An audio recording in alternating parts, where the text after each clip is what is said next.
بسم اللہ الرحمن الرحیم۔ شروع کرتا ہوں اللہ کے نام سے جو بڑا مہربان نہایت رحم والا ہے۔ یا ایھا الناس اعبدوا ربکم الذی خلقکم والذین من قبلکم لعلکم تتقون۔ اے لوگو، اپنے اس رب کی عبادت کرو جس نے تمہیں اور تم سے پہلے کے لوگوں کو پیدا کیا، یہی تمہارا بچاؤ ہے۔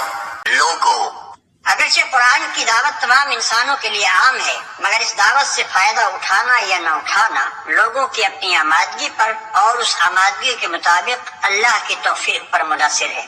لہذا پہلے انسانوں کے درمیان فرق کر کے واضح کر دیا گیا کہ کس قسم کے لوگ اس کتاب کی رہنمائی سے فائدہ اٹھا سکتے ہیں اور کس قسم کے نہیں اٹھا سکتے۔ اس کے بعد اب تمام نوع انسانی کے سامنے وہ اصل بات پیش کی جاتی ہے جس کی طرف بلانے کے لیے قرآن آیا ہے۔ تمہارے بچنے کی توقع، یعنی دنیا میں غلط بینی اور غلط کاری سے اور آخرت میں خدا کے عذاب سے بچنے کی توقع۔